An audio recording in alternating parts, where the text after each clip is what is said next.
Welcome to the Deep Dive.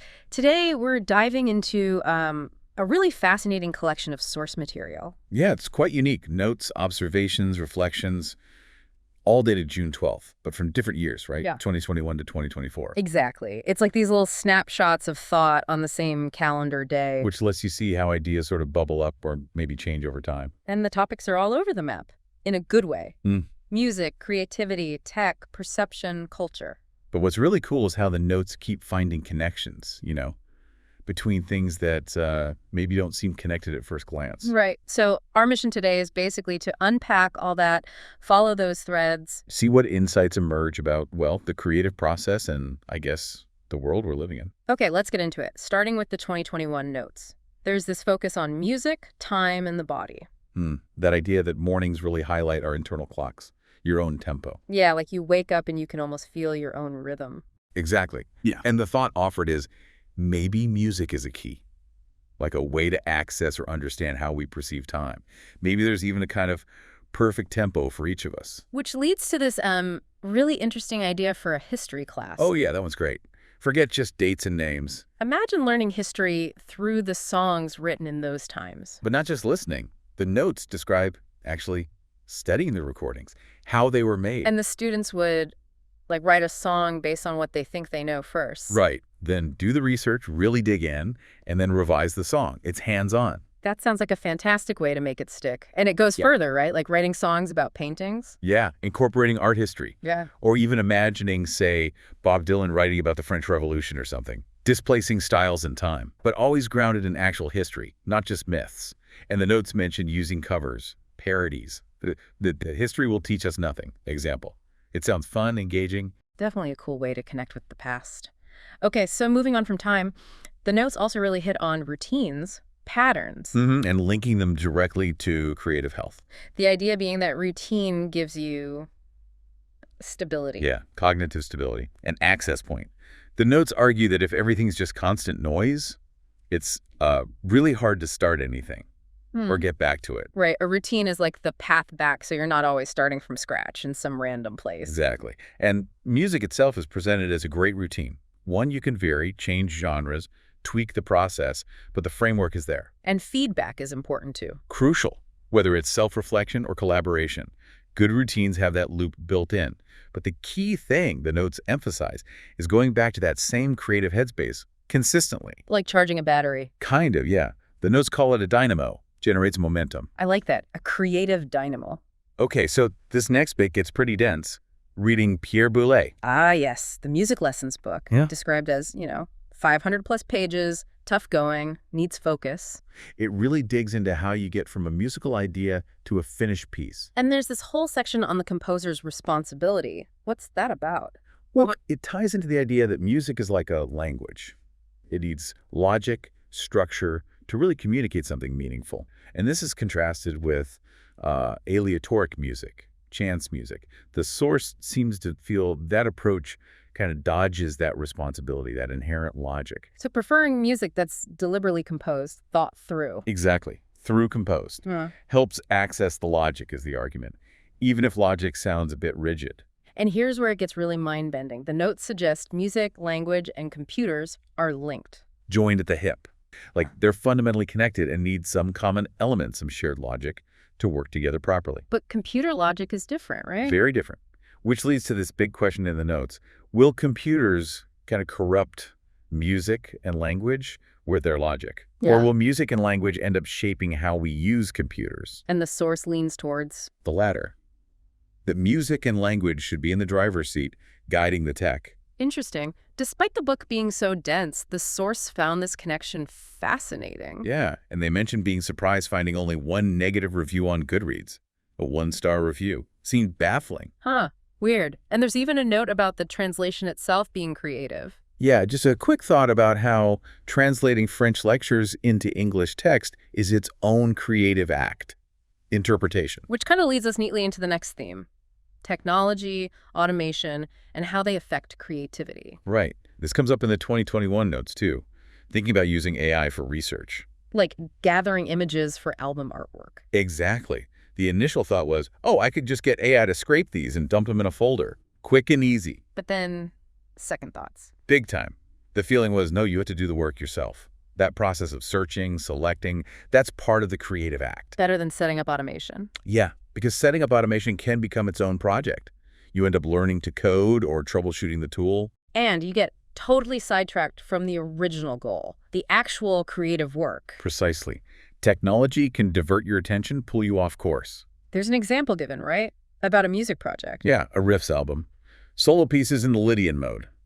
The plan for the second part involved maybe creating an algorithm inspired by some algorithmic piano pieces the source liked. But they didn't do it. No.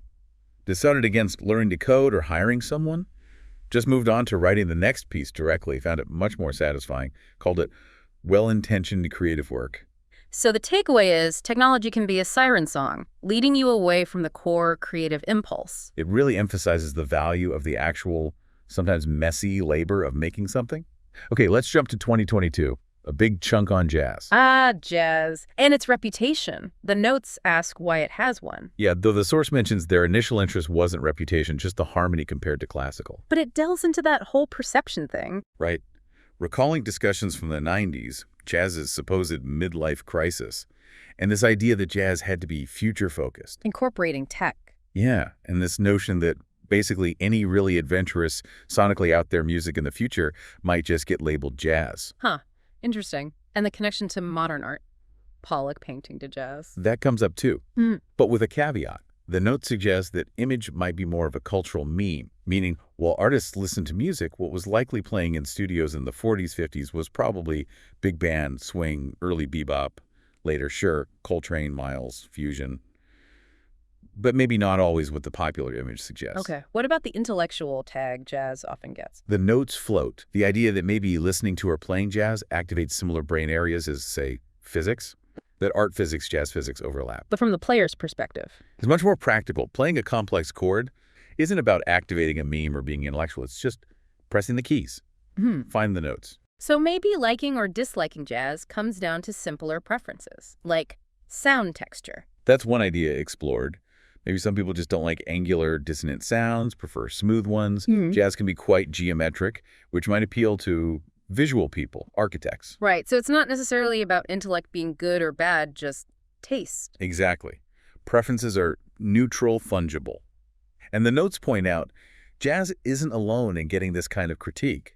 Think about prog rock versus punk in the late 70s. Yeah, similar criticisms. Yet, look at someone like Alan Holdsworth now. Complex, angular stuff, but huge YouTube followings. People appreciate that complexity, maybe for its intellectual aspect. And the criticism that jazz is all over the place. The notes push back strongly. It's not that way when you play it. There's an internal logic for the musician. So maybe it boils down to appreciating tension and release. That's called the machinery of jazz in the notes. That seems to be a key point, how you respond to that interplay of tension. Ultimately, the notes suggest jazz, maybe like ancient art, does ask for some intellectual engagement. But that esoteric quality, that je ne sais quoi, might be part of its enduring appeal too. Okay. That leads into another structural idea. A part isn't the whole. Right. Referencing Pat Metheny saying you need to understand the form of a piece before you can improvise well over it. Like the bass player needing to understand the harmony. Exactly. Bass and drums are the foundation. Like knowing the geology before you build a house. But players often want their part to be the whole thing, right? Yeah, that desire to be the writer, for your part to stand for everything. But there are limits, especially for foundational parts. Definitely. You can play with range, rhythm, leave notes out. But if you mess with the core harmony too much on a simple pop tune, pop is fundamentally square, as the notes put it. It can't really handle too much harmonic wandering without becoming jazz or classical. Jazz can handle being adrift, because tension doesn't always need neat resolution. The notes also mention bass and guitar weaving together, using tessitura. Yeah, finding that sweet spot in their ranges where they can intertwine but also stand alone without constantly defining the root. And the tendency, maybe less now, to just solo over everything? Observed as something rarer now, yeah. Usually short solos, if any, in pop. But even in jazz, the argument is the solo shouldn't be the whole piece. It's horizontal, supported by the vertical harmony and rhythm. Which brings us to the Jaco Pastorius example. Right. The potential issue, from this structural viewpoint, was him seeming to think he was the music, trying to play all the parts on bass. Harmonics for chords, staccato lines for percussion. Imitations. And the notes ask, well, why duplicate if the other instruments are there? So the claim is his best playing was more supportive, like on Bright Size Life or Joni Mitchell's stuff. Yeah. That's the assertion. Even though Joni hired him precisely because he wasn't just a root note player. Yeah. And he definitely got the spotlight on her records. Sometimes stealing it, like on Dry Cleaner from Des Moines. Right. But the overall point in the notes is, while he was an innovator, a rebel, that impulse to dominate, to be the whole, isn't really how music is meant to function structurally. Okay. Let's shift to 2023. A quick mention of Pet Sounds. Yeah, reconsidering them and the role of the recording studio, and wondering if there's a modern techno-mysticism that maybe younger people perceive more easily. And connections between music and mysticism, beyond just the music of the spheres idea. Definitely. The notes find stronger links between music and things like theosophy, sacred geometry, numerology, the occult. Wow. And that playing or composing has a real, if temporary, psychological effect. Rhythmic patterns being trance-inducing, connecting back to mystical ideas. This connects to having a foundation, even without formal training? Yes. Huge respect expressed for musicians or artists who learned by ear, playing for decades. Their lack of formal training is their foundation. It shapes their identity. Especially musicians from the 80s or de-skilled visual artists mentioned. Exactly. That becomes their authentic foundation, and that links to sincerity. In a world of social media hype that can feel insincere, the notes suggest you can always return to your foundation, formally trained or not, to find that sincerity again. That's powerful. Okay, jumping back slightly to 2022, there's an interesting take on cliches. Yeah, the idea that they can reset. But what was cliche to one generation can seem fresh or be used differently by the next. Like retro design, cars using old elements. Exactly. Knowing the past lets you reuse it deliberately. And when a cliche is reused effectively like that, it becomes a universal, something always usable. The trick is making it clear you're doing it intentionally, right? Not just being lazy. Right. Showing, it's a cliche, but you're using it in this elevated, universal way. Okay, shifting gears again. Early computers and art. 2022 notes. Observing that initially, PCs were mostly for games and programming. Until software like Adobe Illustrator came along, around '88. Yeah, enabling vector graphics, font design linking to Steve Jobs' interest in calligraphy, then Photoshop soon after. Those, plus spreadsheets like Excel, became common uses. But even earlier, programmers were making typewriter art on screen. Early aesthetic uses. And the detail about Andy Warhol making computer art in 1985. And the view is that digital art is still driven by hardware. Fundamentally, yes. Microprocessor advances.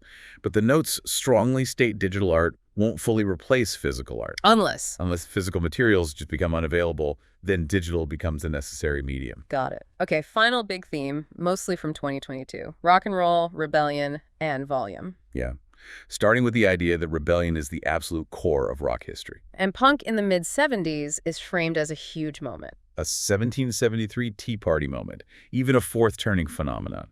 A time of massive disruptive change driven by rebellion. Which is then contrasted with AI music now. Interestingly, yes, but described very differently. Not just rebellion against the establishment, but something more like cultural cannibalism, seeking to eat creativity alive without clear purpose. And this connects to volume. How? The idea is that social change, or this rebellious energy, often involves just arbitrarily turning up the volume to 11.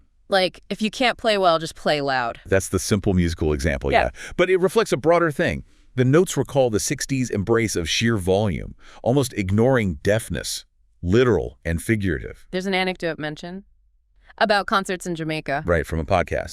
Chris Blackwell, Island Records, huge PAs, people sleeping right by them, blasting music. And the interpretation is, this reflects a desire for simple solutions. Just turn it up. Yeah, doing more without necessarily adding substance. Avoiding complex thought. And this volume knob is a metaphor beyond sound. Definitely. Think of a love-hate axis. You want to turn up love, right? Not hate. But the notes suggest some people see it differently. They turn up hate as a way to increase the overall volume, the intensity, satisfying a need for action, maybe hoping it just shakes things up enough to solve problems. And this is linked to American culture since the 60s, correlating volume with extremes. That's the suggestion, yeah. Especially maybe boomers and Gen X. And there's a specific political example mentioned about China. Yes, and just to be clear, we're reporting the perspective in the notes here, not endorsing it. The notes describe someone potentially admiring Xi Jinping's perceived control and wanting to metaphorically turn that up, to solve problems here. Without considering the potential negative consequences, the deafening effects, as the notes put it. Exactly. This is linked in the source to left hemisphere thinking, focusing on direct action, turn it up, without seeing the whole picture. The notes argue the goal should be turning up the right brain, the more holistic, creative side. Wow. It's quite something how these notes weave all that together. It really is. From body clocks and music history to AI, jazz structures, volume as a metaphor, it's a pretty unique perspective. Connecting creativity, technology, culture, personal experience. And always coming back to that human element, hasn't it? The importance of doing the work, finding sincerity against these other forces. All pulled straight from those June 12th notes across those few years. Really fascinating stuff. Absolutely.